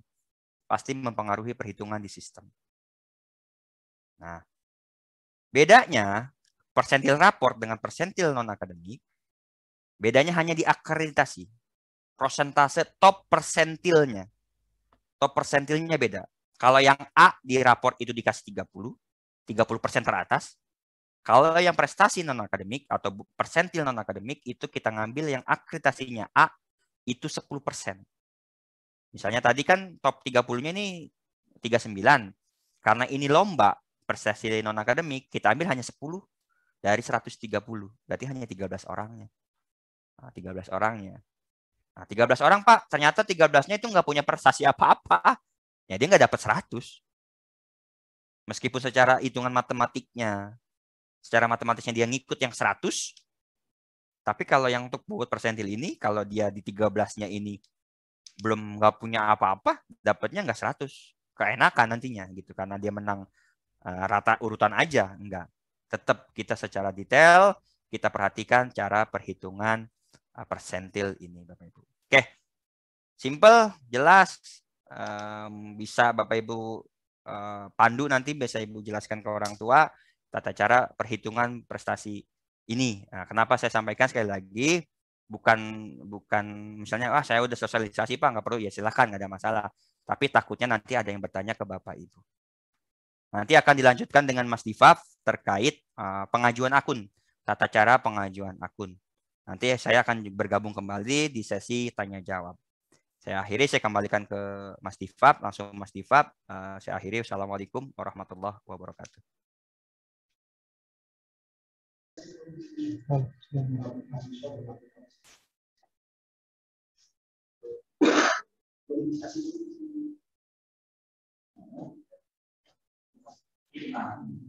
Oke, terima kasih Mas Marta. Izin menyambung dari apa yang tadi sudah disampaikan. Jadi untuk tahun ini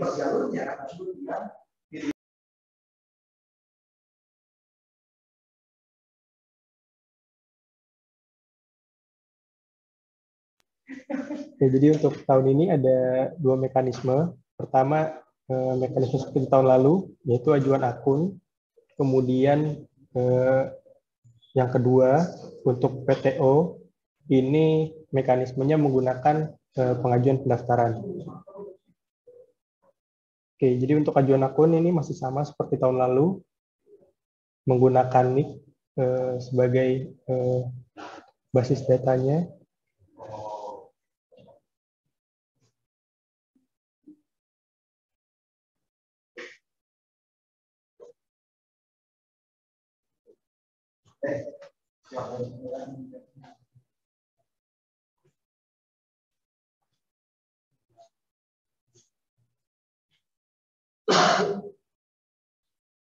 Kemudian diinputkan juga kode captcha-nya, keamanan. Kemudian nanti setelah diinputkan nick-nya, ini akan masuk ke halaman preview info peserta.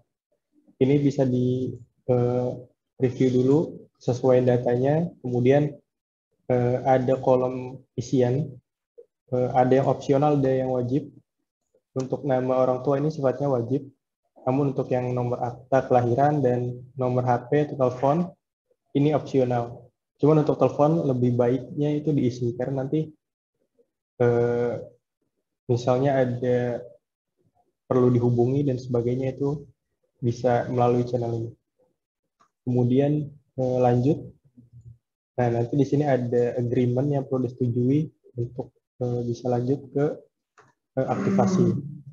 Nah, nanti dari isian NIK tadi akan di-generate nomor peserta oleh sistem. Nanti nomor peserta dan kode verifikasi ini yang akan digunakan untuk melakukan aktivasi. Ini bisa dicetak lebih dahulu.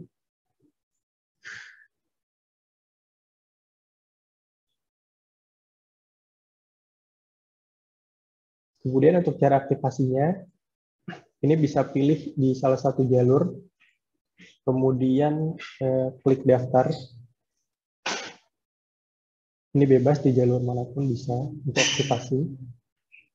Dan akun ini berlaku untuk satu jenjang. Jadi misalnya untuk SD, ajuan akun SD ini berlaku untuk jalur afirmasi, zonasi, dan tata akhir.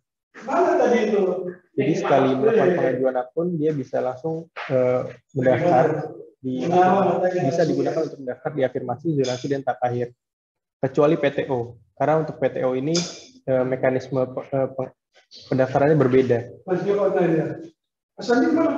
Kemudian cara aktivasinya, masukkan nomor peserta, kemudian token. Iya, Pak. Tadi, Pak. Yang benar Bogor siapa? Nanti saya di Bogor itu dia mau ada peserta.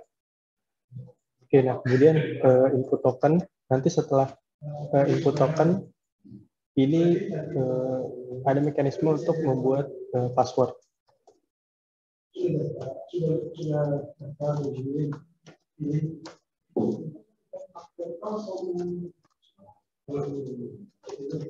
Sekarang kita mau berkas semua itu, jadi kami sudah pasangkan semua untuk ini, ya itu bermodal. Mau nanti yang menjadi itu Oke.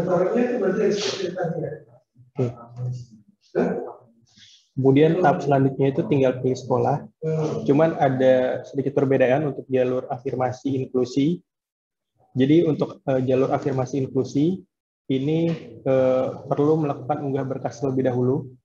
Jadi misalnya belum unggah berkas dan berkasnya belum disetujui, itu dia tidak bisa pilih sekolah. Seperti ini. Nanti akan muncul notifikasi seperti ini. Ada 2 unggahan, yaitu surat keterangan inklusi dari psikolog, serta surat pernyataan pertanggungjawaban tentang keabsahan dokumen.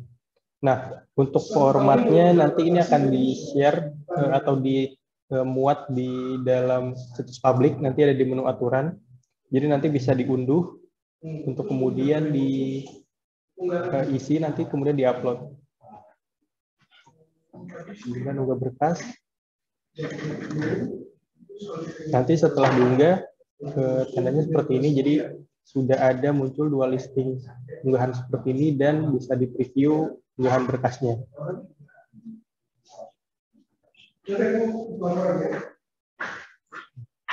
Nah, ini nanti yang akan memverifikasi adalah Bapak Ibu sekalian, teman-teman operator sekolah. Jadi caranya klik pendaftaran, kemudian pilih daftar verifikasi berkas. Jadi masuk dulu ke jalur SD inklusi, kemudian ke pendaftaran, lalu ke daftar verifikasi berkas. Nah, ini nanti muncul listing peserta yang melakukan pengajuan. Bisa diklik, kemudian di preview unggahannya. Jika belum sesuai atau ada hal yang dikira perlu diperbaiki, bisa diklik tolak, kemudian diisikan alasannya apa. Jadi nanti biar ternotif ke calon peserta didik apa yang harus dia perbaiki. Gitu. Namun misalkan sudah sesuai, bisa langsung diverifikasi ajuan berkas. Ini tinggal klik ya. Nah, nanti di dashboard akun siswanya ini akan berubah statusnya. Nah, ini status verifikasinya disetujui, dan waktu verifikasinya juga tampil. Kemudian di depan ini berubah, yang tadinya lihat berkas saja, menjadi ada tambahan sudah dicek list hijau. Nah, ini tandanya sudah diverifikasi. Setelah itu baru bisa melakukan pemilihan sekolah. Untuk jalur inklusi, ini tidak dibatasi pilihan sekolahnya, berbeda dengan jalur zonasi maupun PTO. Untuk zonasi dan PTO itu pilihan sekolahnya dibatasi berdasarkan sekolah yang berada di zonanya. Lanjut, kemudian approval terkait agreement-nya, kemudian lanjut. Nah, sampai sini ini sudah masuk ke dalam penyeleksian, masuk ke dalam sistem penyeleksian, bisa dipantau langsung di halaman seleksi, atau simpelnya itu bisa menggunakan nomor pendaftaran. Nah, jadi nanti nomor pendaftaran ini bisa digunakan untuk quick searching, tinggal cari aja di sini, kemudian diinputkan nomor pendaftarannya, nanti di paling bawah bisa dilihat diterimanya di mana, status diterimanya apakah belum diterima atau masih dalam pilihan sekolahnya, kemudian di urutan berapa ini bisa dilihat di sini. Jadi tidak perlu masuk ke seleksi dulu, hasil seleksi kemudian pilih sekolahnya, bisa langsung quick searching di sini. Itu fungsi nomor pendaftaran salah satunya. Untuk jalur lain seperti zonasi dan tahap akhir sama. Jadi tinggal ajuan akun, kemudian aktivasi, kemudian buat paspor. Nanti misalnya jalur afirmasi atau zonasi tidak lolos, kemudian itu sempat logout, nanti tinggal login lagi, kemudian pilih jalur lainnya untuk mencoba mendaftar. Jadi tidak perlu ajuan akun lagi atau aktivasi lagi. Nah, kemudian untuk jalur PTO, ini sifatnya pengajuan pendaftaran. Jadi berbeda dengan tadi, ini isiannya manual. Jadi diinputkan NIC-nya sejumlah 16 digit, kemudian kode keamanan. Nah, di sini baik domisili dalam maupun luar itu isiannya manual.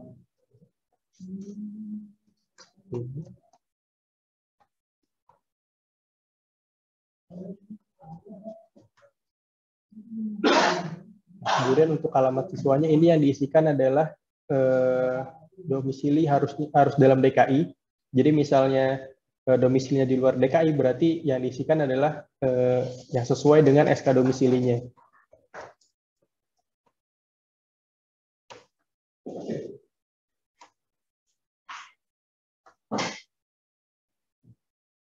Kemudian nomor akta ini opsional. Kemudian status siswa. Nah, untuk status siswa ini nanti akan berpengaruh pada pilihan sekolahnya.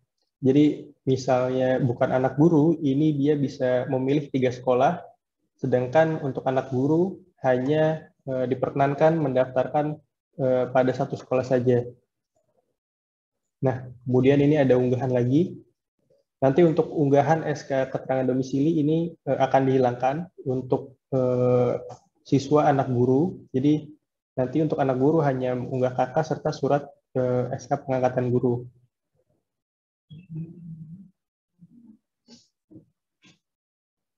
Ini semuanya wajib sifatnya.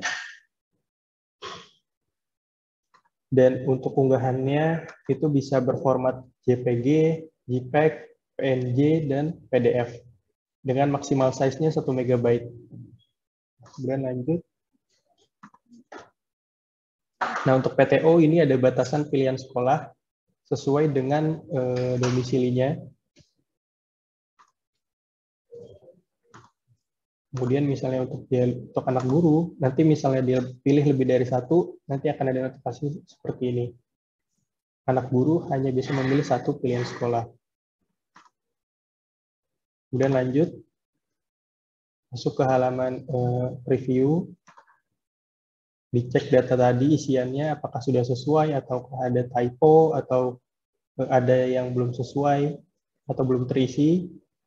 Ini bisa juga di preview terkait unggahannya, apakah sudah jelas, apakah sudah benar unggahannya. Kemudian jika dirasa sudah yakin isiannya benar, setujui agreement di sini, kemudian lanjut. Nah, sampai sini ini sifatnya masih ajuan pendaftaran, jadi belum masuk ke sistem penyeleksian seperti pada saat mekanisme ajuan akun tadi. Karena ajuan akun itu proses verifikasinya di depan, kemudian tinggal pilih sekolah. Kalau ini mulai dari awal sampai pilih sekolah dilakukan secara berbarengan, kemudian nanti akan diverifikasi. Jadi ini masih menunggu proses verifikasi. Nanti cara mengetahui sudah diverifikasi atau belum, ini menggunakan nomor peserta. Jadi nanti akan dapat nomor peserta juga seperti ini. Tinggal dicari di tombol yang kanan atas, nomor pesertanya. Nanti di sini akan ada status verifikasi. Apakah masih diproses atau sudah diverval? Misalnya sudah diverval, berarti kan ada 2 kemungkinan, disetujui atau ditolak. Nah, misalnya ditolak, nanti akan ada satu data lagi yang berisi alasan. Jadi, ini informasi terkait kenapa ajuan pendaftarannya ditolak. Nah, itu nanti cara memperbaikinya dari sisi calon peserta didik itu harus melakukan pengajuan ulang.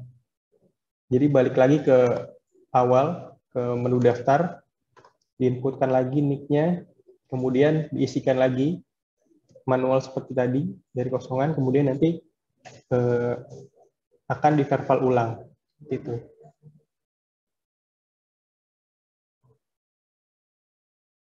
Kemudian tambahan sedikit terkait jalur prestasi akademik dan non-akademik.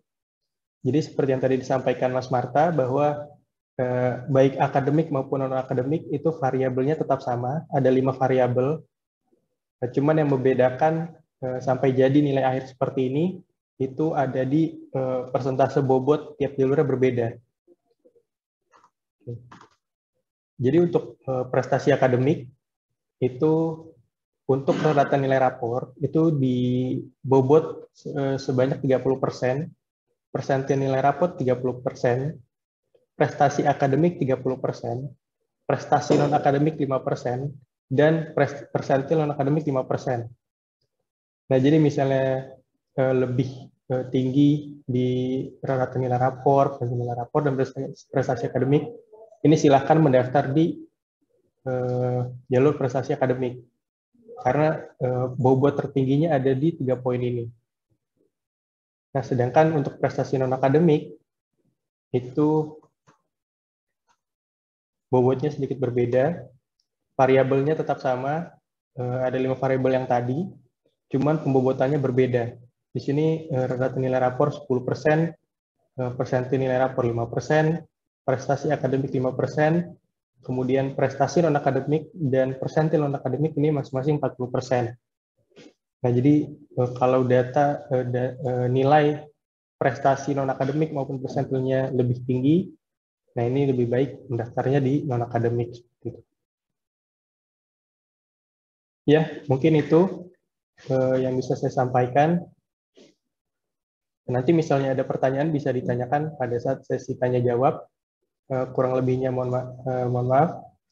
Assalamualaikum warahmatullahi wabarakatuh. Saya kembalikan lagi ke host.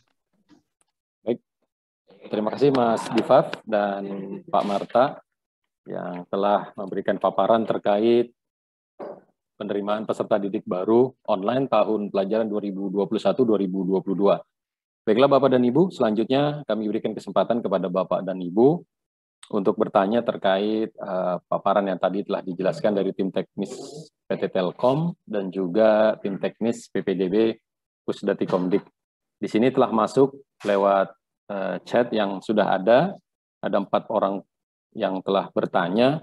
Yang pertama atas nama Bapak R. Muhammad Diandaru, yaitu pertanyaannya ada beberapa orang tua CPDB yang tinggal di sekitar sekolah kami, namun kakak berbeda kota madya. Berarti tidak bisa ya Pak? Tuh, dari Pak Muhammad Diandaru. Yang kedua dari Ibu Eka Nanda, Pak Eka Nanda Krisdiantoro. Untuk zonasi 1 dan 2 apakah tetap seleksi usia? Yang pertanyaan ketiga dari SDN Kramat Pela 09. Apakah jalur zonasi provinsi masih adakah atau sudah tidak ada? Dan yang pertanyaan keempat dari SDN Rawajati 03, untuk yang kakaknya luar DKI, kita harus arahkan kemana? Mungkin Pak Marta bisa menjawab 4 pertanyaan terlebih dahulu. Silakan Pak Marta. Yang nomor 3 apa Kang? Yang nomor 3, apakah jalur zonasi provinsi masih ada atau sudah tidak ada? Oke, sip. 4 dulu ya? Ya, 4 dulu. Siap. Sama, sebenarnya sama nih. 1 dan 4. 1 dan 4 itu sama tuh. 1 beda sih. Kalau dia 1 itu sekitar sekolah, tapi kakaknya beda, kota madya. Nah, ini mau masuk apa nih? Mau masuk jalur jenjang SD atau jenjang SMP? Karena perlakuannya beda nih. Kalau zonasi SD, dia prioritasnya kan langsung prioritas kelurahan. Zonasi kelurahan. Tapi kalau dia mau masuk zona jenjang SMP misalnya, dia tidak bakal bisa lintas jenjang, lintas kota madya, karena udah pasti di kelurahan aja. Kecuali kalau kelurahannya masuk ya. Kelurahannya masuk di zonanya, zona 3, misalnya tadi kayak beririsan itu Senen Matraman, itu kan beda kota madya. Kelurahan Senen dan Kelurahan Matraman itu kan beda kota madya, tapi satu zonasi kelurahannya sama. Misalnya mau masuk SMA 68 di situ misalnya. Nah, itu secara zonasinya dia masuk otomatis zonasi 3. Otomatis kalau yang mau masuk jenjang SMP SMA ya. Tapi kalau SD kan dia sekupnya langsung zonasi kelurahan. Nah, pastikan dulu nanti nih di SK zonasinya apakah yang lintas kota madya tadi masuk nggak di dalam zonasi yang sama dengan sekolah tersebut. Kalau nggak masuk, ya maka tidak bisa langsung lintas zonasi. Lintas zonasi itu pasti nggak bisa kalau dia tidak masuk ke SK zonanya. Nah, kalau yang SMP, SMA, dia masih punya peluang. Peluangnya di mana? Di jalur prestasi. Kalau prestasi kan itu bebas, lintas zonasi. Istilahnya diluaskan, jadi bisa seprovinsi dia bisa lintas kalau pakai jalur prestasi. Yang SD pun sebenarnya sama. Yang SD ini menjawab ke pertanyaan nomor 3, apakah masih ada zonasi provinsi atau tidak. Nah, ini untuk khusus yang jalur provinsi maksudnya ini itu sama dengan menjawab tadi yang nomor 1. Kalau dia di jenjang SD, zonasi provinsi atau di tingkat kota, tingkat provinsi secara khusus 5 kabupaten kota, itu baru berlaku di tahap akhir. Kalau yang SD itu. SD itu di tahap akhir baru dibuka zonasi provinsi. Tapi prosentasenya itu kalau ada sisa kan. Tadi di awal saya sampaikan jika ada daya tampung tersisa di sekolah tersebut baru dibuka tahap akhir yang dasar seleksinya menggunakan zonasi provinsi tadi gitu. Kalau yang SMA, SMK dia provinsinya itu berlaku di jalur prestasi gitu. Tahap akhirnya pun sama. Nah, ini tadi jawab nomor 1 dan 3 sekaligus. Nomor 4, nah nomor 2 tar dulu. Nomor 4, apakah yang luar DKI diarahkan kemana, Pak? Ya, saya tidak bisa secara pribadi, saya juga tidak bisa mengarahkan. Tadi saya lupa mengingatkan, pertanyaan di luar teknis, saya tidak bisa serta-merta menjawab berdasarkan aturan yang saya pahami. Karena nanti ada bidang atau ada pihak yang lebih kompeten menjawab. Gitu. Tapi kalau ditanya mau kemana, diarahkan kemana, Bapak Ibu juga pasti kebingungan. Seperti yang saya alami sekarang, ini harus diarahkan kemana anak orang karena udah bersekolah di DKI, ternyata dia tidak bisa ikut PPDB DKI. Tadi di awal Pak Jun sudah menyampaikan bahwa kebijakan tahun ini untuk melindungi warga DKI ini. Saya ngasih data dulu, saya bicara data bahwa perbandingan antara lulusan SD dengan daya tampung SMP itu tidak sebanding Bapak Ibu. Lebih banyak lulusan dibanding daya tampungnya. Daya tampung kita hanya 30 ribuan misalnya. Lulusan SD kita itu 118 ribu. Itu hanya kisaran 20% sampai 25% yang tertampung, yang terserap. Asumsikannya itu warga DKI semua. Itu pasti warga DKI-nya aja tuh belum kita lindungi gitu loh. Belum dapat sekolah yang layak, belum dapat sekolah yang negeri. Ini malah kita coba mengarahkan yang luar DKI misalnya, mengakomodir yang luar DKI. Jadi bicara datanya seperti itu, berangkat masalahnya itu dari situ. Jadi daya tampung kita berbeda dengan tidak lebih kecil dibanding lulusan. Makanya kami kalau diarahkan kemana, pasti jawabannya ya ada 2. Bisa ke swasta atau dia ikut PPDB di wilayahnya atau di provinsinya. Itu jawaban tetap pasti tidak mengenakan. Pasti orang tua tidak, saya percuma dong sia-sia sekolah di sini. Bapak Ibu juga tidak bakal bisa menjawab karena itu ya pasti dilematis karena aturan dibuat itu kan bukan untuk kepentingan seseorang, bukan kepentingan pribadi, bukan kepentingan golongan, tapi kepentingan umum nih yang lebih banyak. Kepentingan umumnya lebih banyak ya warga DKI gitu loh. Kita bicara seperti itu. Kalau diarahkan ditanya ke saya harus di luar DKI yang mana, sekali lagi saya mohon maaf saya tidak bisa mengarahkan. Tapi kan pengalaman kan pasti orang tua awalnya saja tidak menerima. Oke, nggak bisa ini bla bla bla, tapi tetap dia bersekolah di sekolah swasta kah? Atau dia bisa pindah dulu ke swasta kah? Sekolah dulu di swasta kah? Atau dia bahkan ikut dulu PPDB di luar DKI kah dulu, nanti baru balik masuk lagi, mutasi masuk ke DKI. Masih banyak cara, cuman kadang-kadang solusi yang kita tawarkan itu tidak diterima oleh orang tua gitu. Jadi kan kita hanya ditanya mau mengarahkan kemana, bukan masalah dia terima atau tidaknya. Kita bisa mengarahkan seperti itu. Jawaban saya seperti itu, Kang. Yang kedua, apakah zonasi prioritas 1 dan 2 itu pakai usia? Iya, tetap. Tapi, kayak lagi ada tapinya nih. Zonasi prioritas 1 baru berlaku ada usia jika seluruhnya itu prioritas 1. Asumsinya, anggaplah SMP 115, daya tampungnya 30. Dan ke 30-30-nya itu prioritas 1. Baru ada usia. Prioritas 2-nya baru berlaku usia jika prioritas 1-nya sudah masuk dan sisanya diperebutkan prioritas kedua. Gitu logikanya dibalik nih.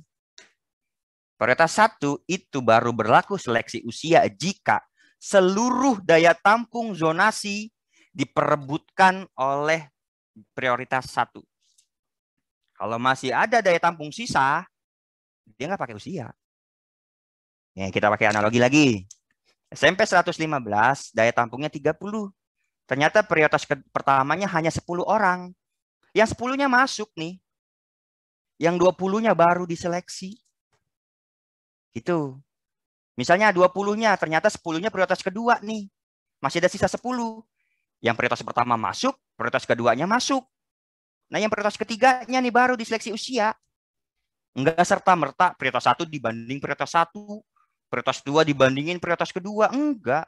Bicaranya kita cukup besar.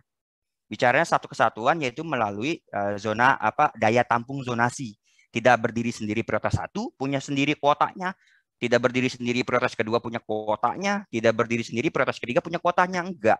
Sekali lagi saya ingatkan, prioritas pertama, prioritas kedua, prioritas ketiga itu memang jadi acuan zonasi kita. Kalau tahun lalu kita pakai SK langsung jadi zonasi. Kalau sekarang ada prioritasnya dulu. Kalau ditanyakan apakah prioritas 1 dan 2 pakai usia, saya jawab ya, jika. Nah, gitu jawabannya nanti. Prioritas 1 dan 2 tetap pakai usia jika seluruh daya tampung, sekali lagi, seluruh daya tampung zonasi di sekolah tersebut hanya diperebutkan oleh prioritas 1. Nah, gitu aja jawab simpelnya. Bapak, kan ada prioritas kedua ya, kalau semuanya masuk yang prioritas 1, anggaplah SMP 115, daya tampungnya 30, ternyata prioritas 1-nya 40. Berarti kan ada lebih 10 tuh. Nah, yang lebih itu yang bakal diseleksi berdasarkan usia. Nah, kalau kecualinya kalau 30 yang prioritas 1 hanya 5, prioritas 2-nya hanya 5, berarti yang 5 ini masuk dulu. Enggak diseleksi apa-apa, enggak dibandingin sama apa-apa. Dia masuk dulu di sekolah itu. Nah, sisanya yang 20 ini diperebutkan oleh zonasi prioritas ketiga dan itu diseleksi berdasarkan usia. Demikian, Kak. Baik, terima kasih Pak Marta yang telah menjawab 4 pertanyaan dari para peserta yang hadir pada kesempatan siang hari ini. Dan tentunya yang pertanyaan yang telah masuk lewat chat ini sudah cukup banyak, namun waktu sepertinya tidak memungkinkan kita untuk menjawab semua pertanyaan yang telah dituliskan oleh Bapak dan Ibu yang hadir pada kesempatan sore hari ini. Dan tentunya sekali lagi mudah-mudahan 4 pertanyaan ini bisa sedikit mewakili daripada pertanyaan yang telah Bapak Ibu tuliskan lewat chat di dalam grup Zoom pada kesempatan siang hari ini.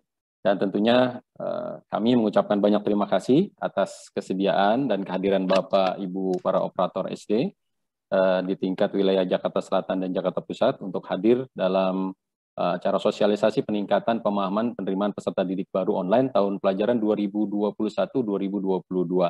Mudah-mudahan sosialisasi ini menambah pemahaman Bapak dan Ibu, dan juga kita berharap agar pelaksanaan PPDB yang akan segera kita laksanakan diberikan kemudahan dan kelancaran oleh Allah Subhanahu wa Ta'ala. Dan tentunya kita tutup acara sosialisasi pada siang hari ini dengan pembacaan hamdalah.